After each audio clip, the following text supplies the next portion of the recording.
आलू साग पनीर का भरता।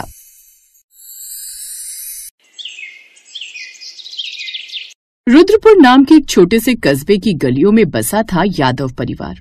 घर बड़ा था और परिवार भी। गंगा देवी के 2 बेटे और 2 बहुएं थी।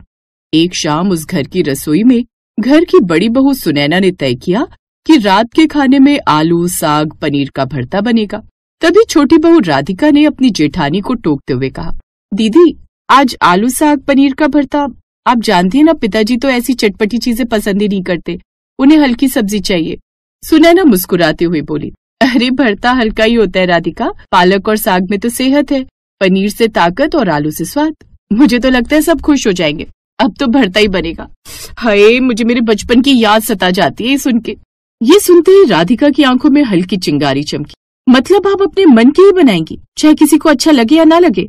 रसोई में दोनों की आवाजें आने लगी। तभी सासू माँ गंगा देवी रसोई में आती। क्या हो रहा है यहाँ? सुबह से कान खा रही हो दोनों, खाना बनाने आई हो या लड़ाई करने? माँ जी, मैं तो ये सोच रही थी कि आज आलू साग पनीर का खाना बना दूं, आलू साग पनीर का भरता बनाकर सबको खुश कर दूं। अरे सुनैना, तुम हमेशा नया नया करने चली जाती हो, कभी तो वही पुराना सादा खाना बना दिया करो। तुम्हारे ससुर को जरा भी मसालेदार पसंद नहीं और बच्चों का भी पेट खराब हो जाएगा इतनी तली चटपटी चीज से। तभी देवरानी झट से बोल पड़ी, देखा दीदी, मैं तो पहले ही कह रही थी। सुनैना का मन भारी हो गया। ठीक है माँ जी, अगर आपको नहीं चाहिए तो मैं सिर्फ दाल चावल और हल्की लौकी की सब्जी बना देती हूँ, पर मुझे तो वही भरता बनाने का मन था। उसी समय सुनैना का पति राजीव अंदर आया। उसने बहस की आवाजें सुनी तो पूछा, क्या बात है, रोज यही झगड़ा क्यों होता है? राधिका ने तुरंत कहा, भैया दीदी तो बस अपनी मनमानी करती हैं, पिताजी की बीमारी का ध्यान नहीं है इन्हें। पनीर आलू साग का भरता बना रही है, जबकि दीदी को भी पता है कि पिताजी को मसाले बर्दाश्त नहीं। ये सुनकर राजीव ने सुनैना की ओर देखा और गुस्से में बोला, सुनैना तुमने फिर वही किया, हर बार अपनी सोचना और किसी की नहीं। सास और देवरानी के साथ पति का रूखा व्यवहार देखकर सुनैना की आंखों में आंसू भर आए। राजीव, तुम हमेशा मुझे क्यों दोष देते हो? कभी मेरी मंशा समझने की कोशिश की है? रोज वही फीकी सब्जी खाते खाते सब ऊब गए। बच्चे भी रोटी ढंग से नहीं खाते, सोचा भरता बना दूं, सेहत भी और स्वाद भी। इसमें गलत क्या है? आलू और पनीर के बहाने से वो लोग साग भी खा लेंगे और कभी तो हम भी अपने मन का बना सकते हैं ना। सुनैना की बात सुनकर राजीव चुप रहा और रसोई से बाहर आ गया। मैं नहीं बना रही फिर खाना, जिसको जो खाना है खाए, जो बनाना है बनाए, मेरी बला से। गुस्से में वो भी रसोई से बाहर आ गई। ओफो, ये कैसे एकदम भंवरे की तरह तिलमिला उठती है। छोटी बहू एक काम कर, तू कम मसाले वाली दाल ही बना दे रोटी के साथ। अब सबके साथ वो कम मसाले वाली दाल बनाने लगी। उस रात सब खाने के लिए एक साथ टेबल पर बैठे, लेकिन सुनैना कमरे से बाहर नहीं आई। कब से मन था उसका कि वो अपनी माँ का बनाया हुआ बचपन में खाया जाने वाला आलू साग पनीर भरता बनाए, लेकिन सबके मना करने पर वो चुप रही और इसका गुस्सा उसने खाने पर निकाला।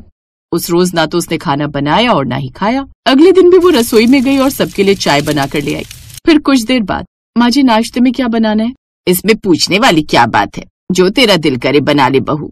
नहीं, बिल्कुल नहीं, अभी तो मैं अपनी पसंद का बना भी लूं, लेकिन फिर देवरानी के बहकावे में आप आकर कहेंगी कि ये क्यों बनाया वो बना। तू कहाँ की बात कहाँ ले जा रही है, और मेरे लिए तुम दोनों ही बराबर हो, समझी? तभी देवरानी भी वहाँ। मुझे तुम्हारी तरह कोई शौक नहीं है देवरानी जी, किसी को किसी के खिलाफ भड़काने का। अब आपकी लाडली बहू आ तो गई है, अब इसी से पूछ लो कि क्या बनाना है। मुझे क्या पता क्या बनाना है? क्यों, तुझे तो सब पता है ना कि क्या बनाना है, अब खुद ही बना लो। तुम तो वैसे भी मुझसे ज्यादा ही समझदार हो। हाँ वो तो मैं हूँ। अब फिर से देवरानी रसोई में जाती है। अब क्या बनाऊं? एक काम करती हूँ, आज सबके लिए आलू के पराठे बना देती हूँ, कम मसाले वाले। अब राधिका को इतने बड़े परिवार के लिए अकेले सारे पराठे बेलने पड़ते हैं, जिन्हें बेलते बेलते उसे पसीना भी आने लगता है। ये तो अच्छी मुसीबत मोल ली मैंने जेठानी जी से। एक भरते के लिए तो बोला था उन्होंने, उस पर उस रोज इतना बवाल ना होता तो मुझे अकेले यूं रसोई में ना पकना पड़ता। पहले दोनों मिलकर खाना बनाती थी तो सब कुछ कितनी जल्दी जल्दी हो जाता था, अकेले तो अब मेरी हालत खराब हो गई। अब 2 दिन में ही राधिका पूरी तरह से रसोई से थक गई। फिर उसने हार थक कर कहा, बस अब मैं नहीं बनाने वाली इतने सब लोगों के लिए अकेले खाना। क्यों, अब क्या हुआ, बनाना अकेले? मैं तो कह देती हूँ, मैं तो तभी रसोई में जाऊंगी जब आलू साग पनीर का भरता बनाने के लिए हाँ बोलोगे। उनका शोर सुनकर तभी उस घर के सबसे बुजुर्ग आदमी यानी ससुर जी और बच्चों के दादाजी हरिराम यादव आ जाते हैं। क्यों इतना कोलाहल मचा रखा है? खाना ही तो बन रहा है, उसे भी जंग का मुद्दा बना दिया। बाबूजी, मैं तो चाहती थी कि आलू साग पनीर का भरता बना दूं, पर सब मना कर रहे हैं। फिर दादाजी ने धीमे स्वर में कहा, बहुरिया, खाना सिर्फ पेट भरने का जरिया नहीं, घर को जोड़े रखने का जरिया भी है। अगर तेरे बनाए खाने से किसी को तकलीफ हो तो उसका क्या मतलब, लेकिन अगर प्यार से सबको साथ बैठा कर खिला दे तो वही भोजन अमृत हो जाता। तो आप ही बताइए मैं क्या करूं बाबूजी? फिर आलू साग पनीर का भरता भी बना और हल्की सब्जी भी। फिर जिसको जो खाना हो वो खा सकता है। अब बड़े परिवार का मतलब ये नहीं कि अपना मन मार लो। जो इस घर की बहुओं की इच्छा हो वो बना सकती है, लेकिन बस मसाले अपनी सब्जी में ठीक रख लेना और मेरी में कम। क्योंकि सच कहूं तो तेरे हाथ का वो भरता खाने का तो मेरा बड़ा मन है। ये सुनकर वो बड़ी खुश होती है। इसके बाद उस रसोई में आलू साग पनीर का भरता बनता है, लेकिन हिसाब का नमक मिर्च डालकर। फिर तड़के में लहसुन प्याज डलते ही खुशबू पूरे आंगन में फैल गई। राधिका भी अब चुपचाप आटा बेलने लगी। हवा में थोड़ी नरमी आ चुकी थी। फिर रात को खाने में सबकी थाली में रोटियां, दाल, लौकी की सब्जी और बीच में चमचमाता कटोरा आलू साग पनीर का भरता।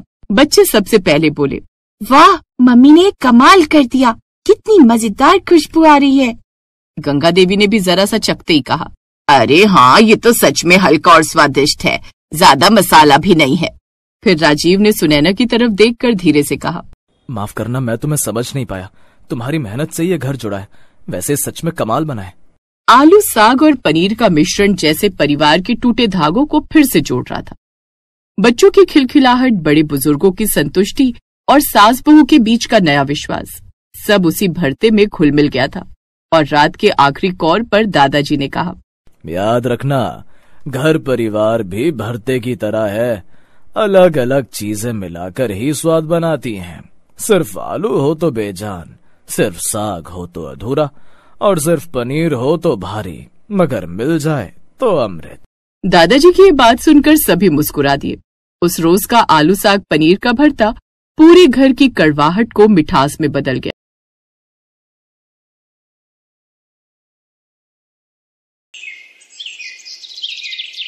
पूजा की शादी के लिए उसके घर वाले लड़का देख रहे थे। इसी वजह से उसकी मम्मी उसे रसोई में कोई न कोई खाने की चीज बनाना सिखा रही थी। मम्मी मैं कितनी मर्जी कोशिश कर लूं, मैं ठीक से चावल नहीं बना पा रही हूँ। बताया तो था कि ठीक से नाप कर पानी डाला कर, तू फिर वही गलती दोहरा देती है। अगली बार जब मैं खाना बनाने खड़ी होंगी तो तू साथ खड़ी हो जाना और बिल्कुल ध्यान से देखना कि मैं कैसे चावल बनाती हूँ। ओके मेरी प्यारी मम्मा। पूजा की माँ लड़के वालों ने पूजा को पसंद कर लिया है, कल हमें रेस्टोरेंट में बुला रहे, वो चाहते हैं कि कल ही रोका कर दे। कल? फिर तो हमें भी तैयारी करनी होगी। चावल की बात बीच में ही रह गई और पूजा की शादी की तैयारियां शुरू हो गई। खूब धूमधाम से पूजा की शादी हुई। शादी के बाद पूजा अपने ससुराल पहुंची। पूजा ने सबके लिए हलवा बनाया और सबने हलवे की बहुत तारीफ की। बहुत स्वादिष्ट हलवा बनाया है, सचमुच बढ़िया घी डालकर भुना हुआ हलवा है। हलवा बिल्कुल सही चीनी डालकर बनाया है, मीठा भी एकदम बढ़िया डाला है। हलवा अच्छा बनाया है पूजा, वैसे मैं भी ऐसे ही बनाती हूँ। बाकी चीजें तो अभी तुम्हारे हाथ की किसी ने खाई नहीं है, तो वो तो बाद में पता चलेगा कि तुम बाकी खाना कैसा बनाती हो। अच्छा ही बनाती होगी बहू, जैसे तुम बढ़िया खाना बनाती हो। मुझे हलवा खाकर यकीन हो गया है कि पूजा बहू भी खाना बनाने में माहिर होगी। सास की बात सुनकर पूजा थोड़ी टेंशन में आ गई, क्योंकि वो जानती थी कि वो सब कुछ अच्छा बना सकती है, पर चावल बनाने के लिए अगर किसी ने कहा तो कहीं चावल खराब ना बन जाए। अगले कुछ दिन तक तो पूजा ने खाना नहीं बनाया, पर धीरे धीरे जब पूजा रसोई में खाना बनाने लगी तो ऐसे ही एक दिन, पूजा मैंने राजमा बना दिया, तुम चावल बना लो। चावल? हाँ चावल, जीरे वाले। क्यों, क्या हुआ, नहीं बना सकती क्या? नहीं नहीं ऐसी बात नहीं है भाभी, बना दूंगी, बना लेती हूँ। पर उसे यही चिंता थी कि उसके चावल खराब ना हो जाए। काफी देर तक पूजा सोच में डूबी रही। अचानक कुछ मेहमान मिलने के लिए आ जाते हैं। क्या बात है पूजा, तुमने अभी तक चावल नहीं बनाए? तुम्हें पता है ना मामा जी मामी जी वगैरह सब खाने के समय आए तो राजमा बने हुए हैं। तुम्हें एक चावल बनाने के लिए बोले, तुमने अभी तक वो भी गैस पर नहीं चढ़ाए। भाभी वो चावल भिगोए थे, बस बना ही रही हूँ। अब पूजा के पास चावल बनाने के सिवा और कोई चारा नहीं था, क्योंकि पहले ही अलका उसे 2 बार टोक चुकी थी। पूजा ने चावल बनाना शुरू किया। बीच बीच में उसकी जेठानी उसे देख रही थी। पूजा ऐसे काम नहीं चलेगा। देखो मैं इतने काम एक साथ कर लेती हूँ और एक तुम हो जो एक काम करने में घंटों लगा देती हो। अब जल्दी से चावल बना लो, मेहमानों के लिए खाना लगाना है। अलका बार बार उसे चावल के लिए बोलने आ रही थी, पर हर बार की तरह इस बार भी पूजा के चावल पूरी तरह से चिपक कर घुट गए थे। बन गए चावल? एक काम करो, तुम डाइनिंग टेबल पर ले आओ, मैंने सब कुछ लगा दिया है, मैं सलाद रख रही हूँ। पूजा ने चावल बर्तन में निकाले और सबके लिए डाइनिंग टेबल पर ले गई। अरे वाह, आज तो नई बहू के हाथ के चावल खाने को मिलेंगे। पूजा बहू, हमें पूरा यकीन है कि तुमने बढ़िया चावल बनाए होंगे। लाओ भाई, राजमा भी दो और चावल भी। पूजा चावल के बर्तन से ढक्कन हटाती है तो सब लोग जब चावल की तरफ देखते हैं तो हक्के बक्के रह जाते हैं। ये क्या है पूजा, तुमने तो चावल की जगह चावल का भरता बना दिया। ये कैसे घुटे हुए चिपके चावल बनाए? मुझे नहीं पता था कि तुम चावल नहीं चावल का भरता बनाओगी।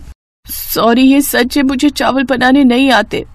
कोई बात नहीं बहू, हम ऐसे ही मिक्स करके खा लेंगे। लाओ दे दो। मामी जी मैं दूसरे चावल बना लाती हूँ। अलका बहू, जाकर रोटी सेक लो। सॉरी मामा जी, सॉरी मामी जी। कोई बात नहीं बेटा, बार बार सॉरी मत बोलो, कभी कभी कुछ चीजें नहीं बनानी आती। देखो तो, हमने तो खा भी लिए। पूजा, अलका से रोटी ले आओ, उसने बना ली होगी। कुछ देर बाद जब मामा मामी चले गए तब अलका ने तूफान खड़ा कर दिया। आपको पता है देवर जी, पूजा ने दोपहर में चावल का भरता बना दिया था। इतनी शर्म आ रही थी मामा जी मामी जी के सामने। बताओ तो वो क्या सोच रहे होंगे कि छोटी बहू को चावल बनाने नहीं आते। पूजा की जेठानी इतना शोर मचाकर उसका अपमान कर रही थी कि पूजा की आंखों में आंसू आ गए। बस भी करो अलका, कितना सुनाओगी? अरे नहीं आते तो क्या हुआ, मैं बनाने सिखा दूंगी बहू को चावल। पूजा बहू चिंता मत करो, आज जो गलती तुमसे हुई है उसके लिए पछतावा करने की कोई जरूरत नहीं। कुछ चीजें ऐसी होती हैं जो हम ठीक से बना ही नहीं पाते। अब मुझे ही देख लो, मैं जब भी आटा गूंथती हूँ तो मेरे से आटा ढीला हो जाता है, मैं आटा सख्त गूंथ ही नहीं पाती। अलका बहू, तुम भी तो कई बार जब कढ़ी बनाती हो तो कभी तो बहुत अच्छी बन जाती है, कभी बिल्कुल नहीं बनती। तो क्या इसमें तुम अपने लिए ढिंडोरा पीटती हो कि तुमसे चीज अच्छी नहीं बनी? और रही बात इन चावलों की, हम इन चावल का भरता ही बनाएंगे, एक नई रेसिपी। चलो पूजा बहू, रसोई में चलते हैं।